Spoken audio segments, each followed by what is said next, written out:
Thank you, everybody, for coming to this one. I know there's like at least 10 talks going on right now. They all seem really cool, so appreciate you coming to my talk. I'm going to get into Sorbet, which is a gradual static typing library for Ruby. You've probably heard of it. And specifically, I'm going to talk about how we use it at Grailed to just gain more confidence about the code that we're writing and shipping. First, just a little bit about me. My name's Jose Rosello. I live in Brooklyn. I'm a staff engineer at Grailed. And over the past couple of years, I've worked on infrastructure, security. Last thing I'm doing is payments, right? So I've just worn a couple of hats there. This is an overview of the talk and what I'll get into. I'll give you the context, just like where Grailed was and what finally motivated us to do static typing. I'm going to do a quick crash course of Sorbet, and I'll walk you through how we rolled it out at Grailed, and as well as some current issues or challenges that we face, and then leave you with some food for thought. So Grailed is a peer-to-peer marketplace. It's focused on style and fashion, mostly men's luxury goods. So basically think eBay, but if eBay were cool, that's Grailed. We have over 7 million users right now, and we use Rails almost exclusively to power our API. It's a large Rails monolith that has grown from 30,000 lines of code back in 2017 to around 150,000 lines today. Our developers were already somewhat familiar, or I would say pretty familiar with static typing and gradual typing through our front end, right? So we use TypeScript there. For that and for our Next.js code.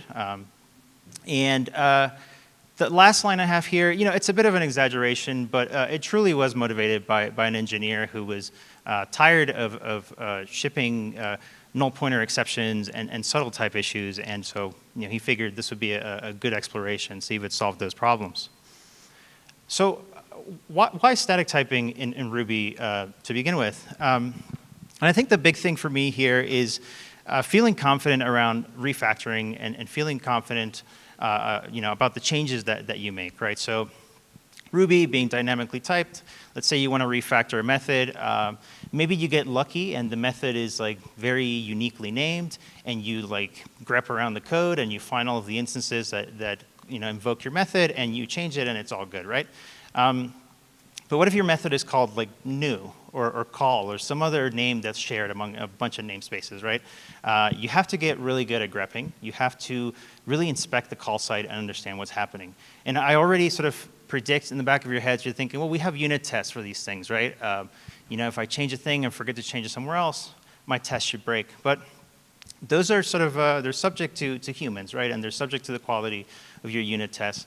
We love unit tests. We have a lot of good coverage, right? But you might miss things, right? You might have logic issues that you're not exploring in your unit tests.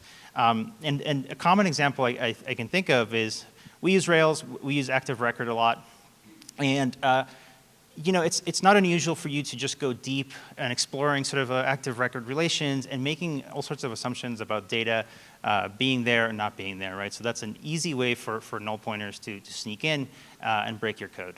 And I pasted just a bunch of PR titles, right? And I could probably fill like 10 slides worth of these, of type issues that we've fixed over the years. The other side of the coin here is around legibility and documentation, right? So the example I have here is using YardDoc, which is a standardized way of doing Ruby documentation, and we've used it in the past. It's nice. It provides a sort of a standard format for you to say, these are the types of my inputs, these are the types of my outputs, right? But at the end of the day, these are comments, right? And we as developers are not trained to look for the quality of our comments. If somebody comes and they refactor this to format method, they can easily forget to change the comment, and now we have stale and even worse, just misleading documentation, right? When I say better enforce documentation as a motivator, I'm coming from a place where Grailed is now, like I said, 150,000 lines worth of Ruby, and chances are that if you're working on any project of meaningful size, you're going to run into code that you've you've never seen before maybe, or you're just unfamiliar with, right? So seeing types there that you know are correct because they're checked by the type checker is just a great initial start. You know, you can at least get a sense of what the code is going to do. So I'm going to do a little crash course of Sorbet. And before I do, I mean, look, I know this is a Ruby conference, right? I know these things evoke a lot of strong feelings, right? People, you know, some people really hate type annotations or don't see the value. So before coming to this talk, I'm like, oh, well, you know, maybe there's some like evidence, there's some scientific research, right? Like that's a thing. I could maybe pull it up. And it, you know, it turns out the results here are fairly split, right? It's unclear whether the trade-offs of adding static types, you know, it being verbose and whatnot, actually is worthwhile. And what I'll say is that from what I've seen and read, a lot of the research is done on sort of toy code bases, a lot of times in languages that are older and may not offer the kind of strong guarantees that a modern type system can offer. So that being said, I'm going to get into Sorbet. If you hate strong types, please don't heckle me. Just enjoy the talk. So like I said, Sorbet is a gradual typing library. And what that means is that you sort of choose your own destiny here, and you get to pick the level of enforcement that you want. What it also means is that regardless of how big your code base is, you can get started with Sorbet almost right away because you can have sort of like the minimal level of enforcement. How Sorbet does this is through the concept that they call sigils. And these are magic comments that are declared at the top of your files. So enforcement happens at the file level. And I've outlined them here. I'll walk through them quickly. Ignore, Sorbet doesn't even look at this file. False, which is the default. So if you don't have a sigil, this is how Sorbet will treat your file. It just checks for syntax errors and missing constants.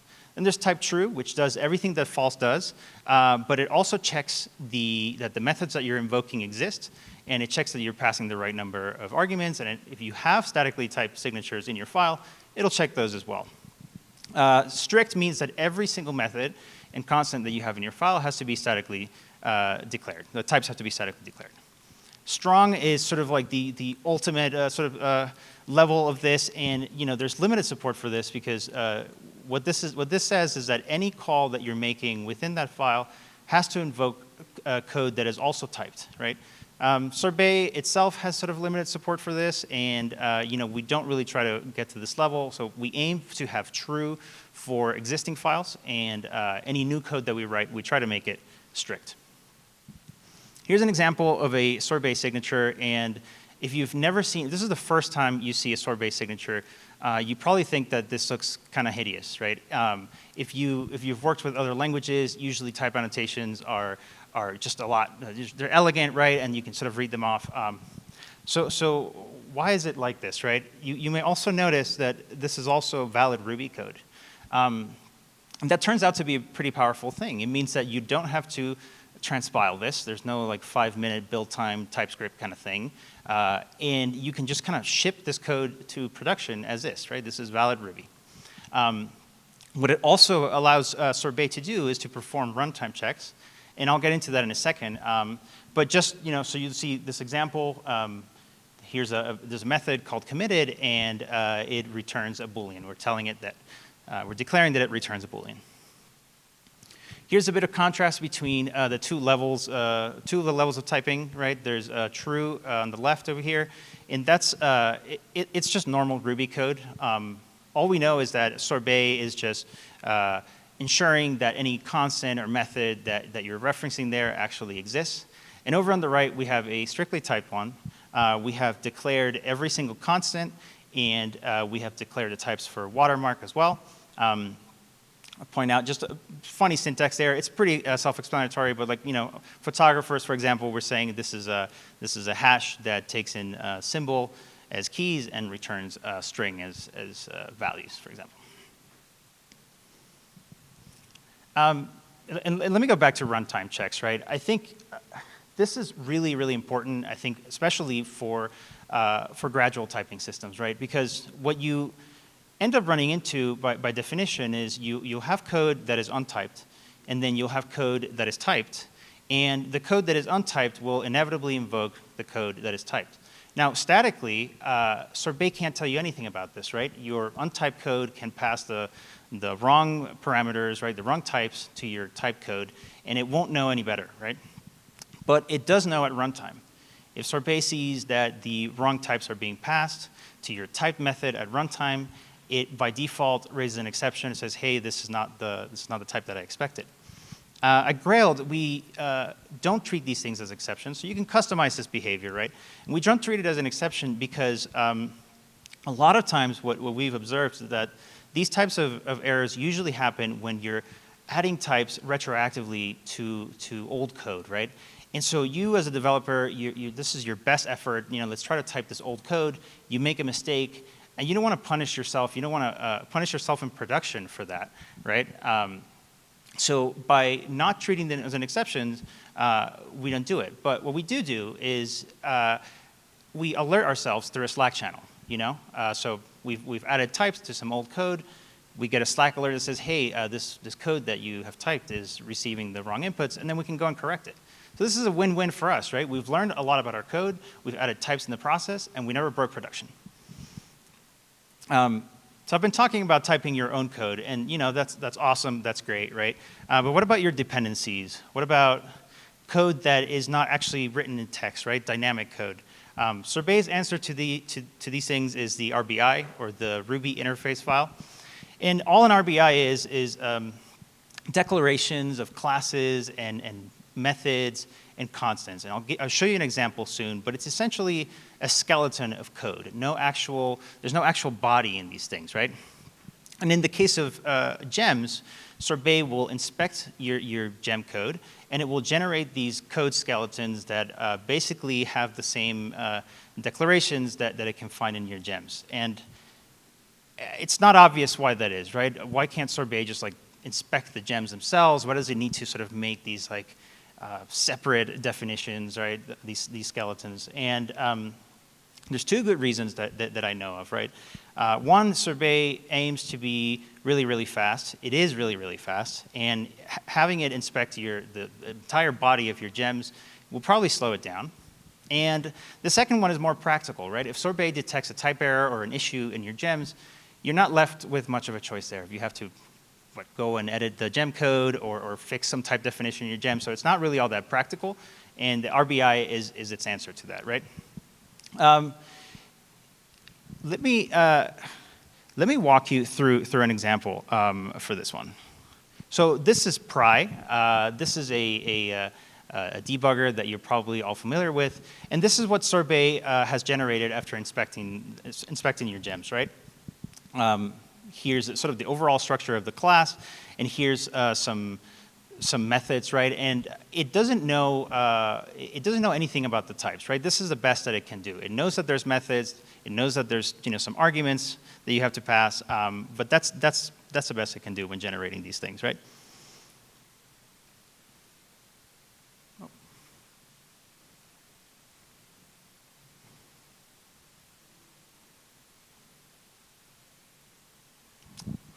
There we go. And this method is a little more, this RBI is a little more interesting. So this designer here is actually an active record model that we use. And this was generated by a gem called Sorbet Rails, which I'll mention a little later. But it's a similar idea. It inspects your active record models, and it generates the signatures for dynamically declared methods. And what you'll notice in this case is that there's actually type signatures, so it was able to figure it out.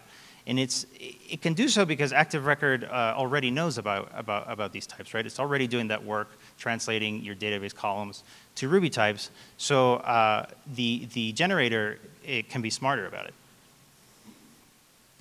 So as part of the crash course, I'm gonna just go through Sorbet's, what I think are its greatest hits, our favorite features. This is T-nillable. If you've worked with the maybe or option type in other languages, this is pretty self-explanatory. It basically ensures that you can't, you're not able to call a method that potentially doesn't belong to your object, right? So in this case, on the left, we have this label nillable string that we're passing along. We're calling upcase, which is a string method, and Sorbet understands that this could be nil. So you shouldn't be able to call upcase. That's going to be a type error, right? But over on the right, we have it within this if check. And if the code that, if you reach the code that happens to be in the statement, you already know that this label is actually a string, and Sorbet is flow sensitive that way. It understands that now it can only be a string, so this is a legitimate thing to do.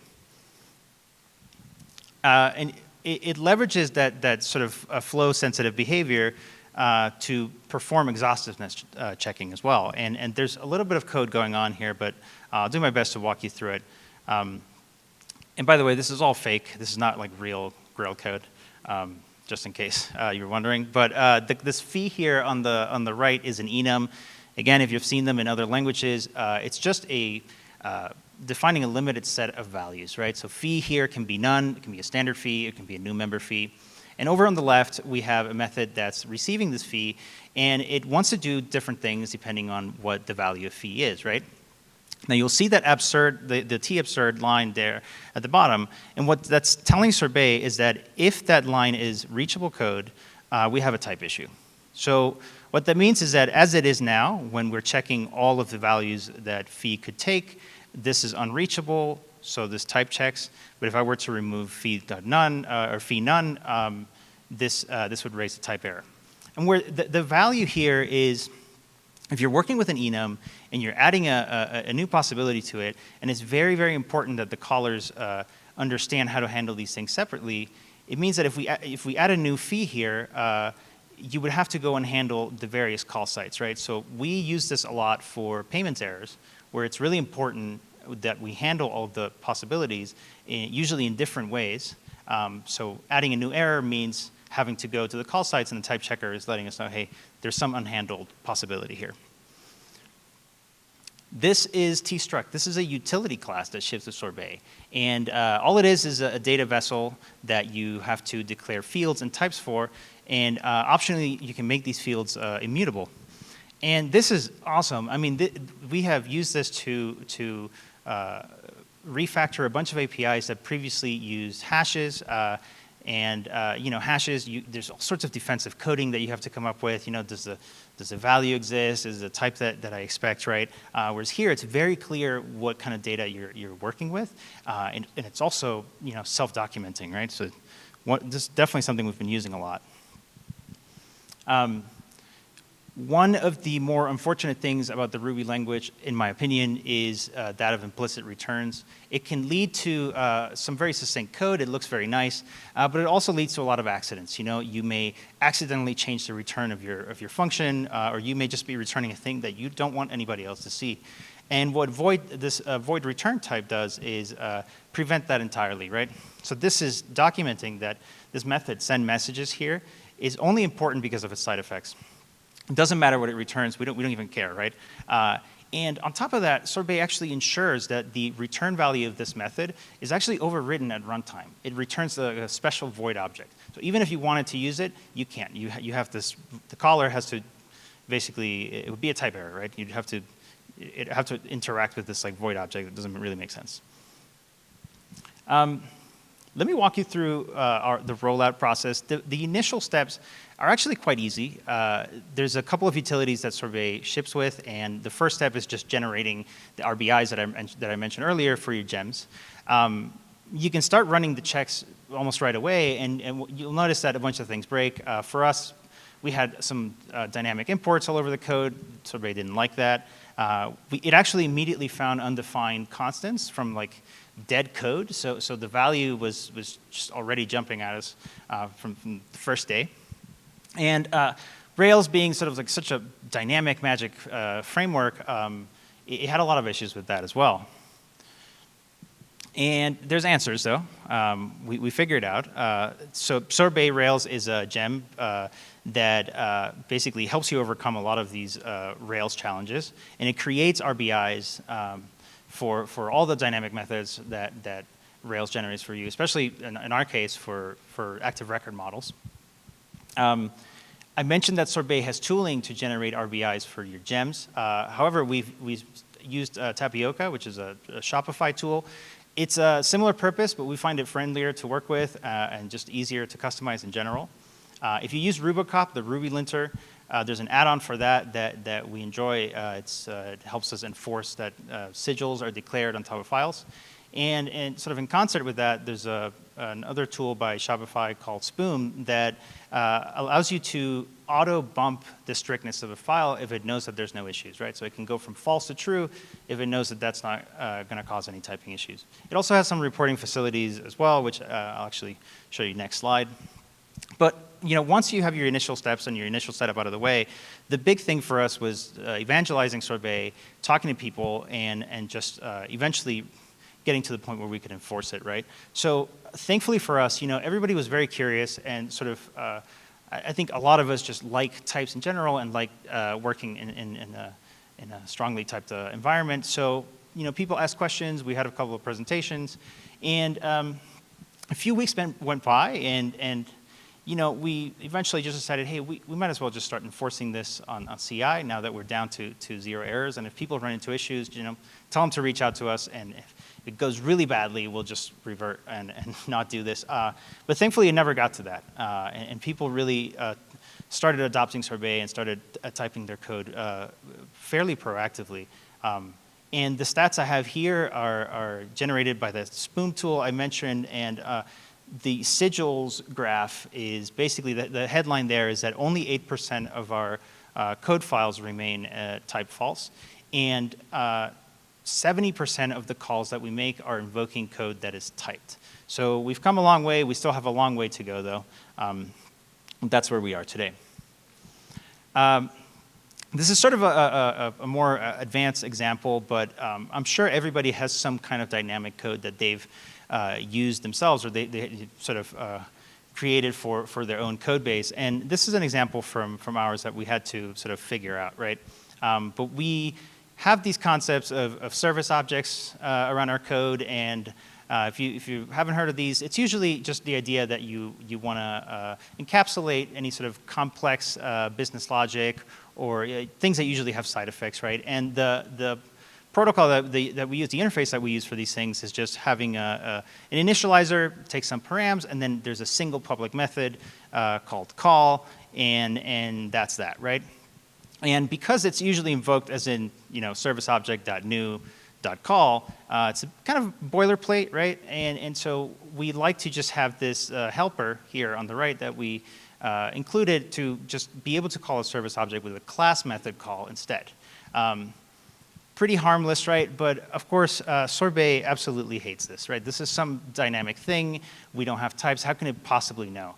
At first, we were thinking, hey, maybe, we really like Sorbet. We want to type our service objects. Maybe we can just do this manually, right? Maybe we can have this like redeclare self.call every service object, copy and paste the same parameters from initialize over, blah, blah, blah. I mean, this is awful. This is entering Java territory, right?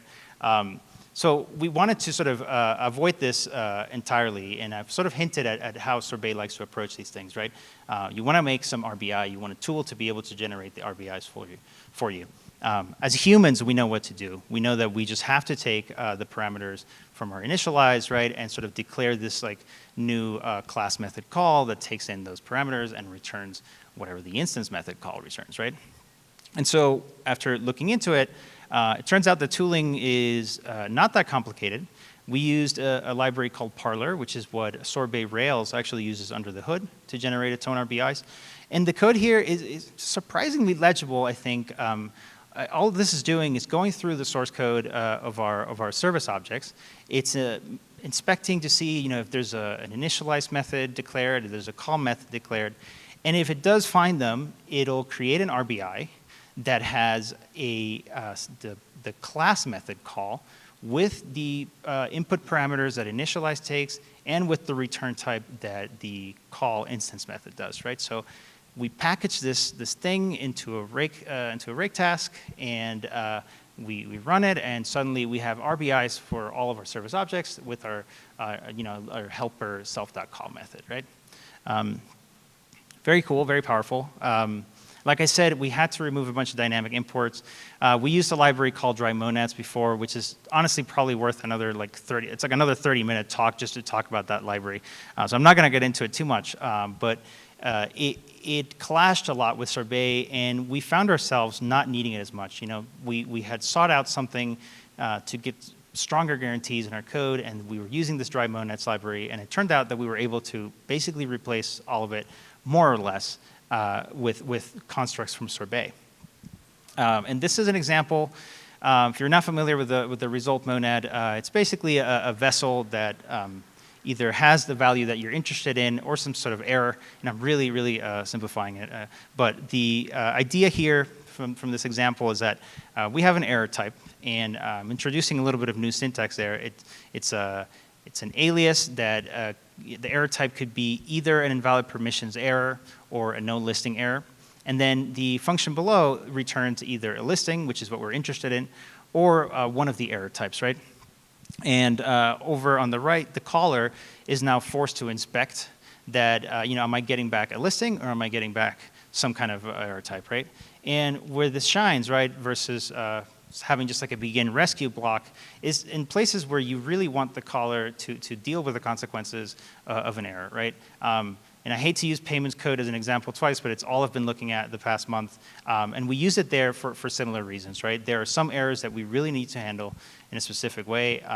And this makes sure that the responsibility is here very clearly documented for the callers.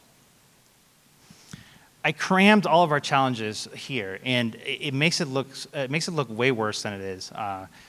But you know, I've talked a lot about RBIs and these utilities and like generating these things, and it's kind of a pain. You know, we haven't figured out a solution around like automating some of these things. We have at least 3 rig tasks that we have to occasionally run to make sure that our types haven't fallen out of sync. And you know, we've kind of learned to live with it, but we certainly don't love it. I talked a lot about runtime checks, and I think it'd be great to have it actually be enforced one day, but we're really, we don't feel like we're anywhere close, especially as we continue to gradually type code. This is not something that we want to pursue. You know, ultimately, an issue with gradual typing is that things will slip, right? You might become really confident and think like, hey, like, clearly this code makes sense because the type checker hasn't said anything, right? But you may forget that there might be some untyped code in there, and it's not actually doing what you think it's doing. Sorbet lets you inspect things, and you can see what kind of types are being returned. You can integrate this kind of functionality with your editor, right? So it helps, but you may miss it, right? RSpec is its own beast. If you use RSpec, basically I recommend that you ignore it entirely. Type information is kind of limited in these tests anyway, so we just basically ignore it. Rails is very dynamic, right? I think there's a big impedance mismatch that you have to fight to get it to work. And Sorbet Rails does an incredible job at facilitating this, but you'll still run into issues. I think some Rails concerns are still unsupported, for example. So you'll run into issues there. And you know, a lot of developers, a lot of experienced Rubyists are, you know, unfamiliar with types or don't like types, right? So it's going to be a learning curve, and it's going to be an adjustment period for people picking this up for the first time. And the last thing I'll say here is that Sorbet is very much a work in progress. It's very much a beta product. New versions will break your existing code all the time, usually for the right reasons, sometimes for arbitrary reasons, right? But you are going to run into issues and into limitations, and you have to proactively work through this. I'll conclude this by saying that I think after 2 years of Sorbet, we're still really invested in it. We really think it's provided a lot of value, and the team really enjoys working with it. And it's met our goals. You know, the parts of the code that are typed just can't run into the class of issues that I mentioned earlier. And finally, we're hiring. You know, I'm contractually obligated to read this. I'm just kidding, but we have grown a lot the past year. We've doubled in size. We expect that trend to continue. And even though it's a high growth environment, we have excellent work-life balance, great benefits, compensation. We're also fully remote, although we do have an office in New York. And the talent team suggested that I speak from the heart when narrating this slide. So I'll speak from the heart. I think, honestly, this has been the best employer of my career. I've been here for 5 years, and there's a reason for it. And I'd love to see you there. If you're interested, go to grailed.com/jobs, reach out to me. We also have a booth out here. So come talk to us. Here's some light reading. If you want to read research papers on static typing, you can go to sleep reading these. Thank you so much for coming. I'm going to hang out. If you have any questions, just come talk to me. I'll be here. Thanks so much.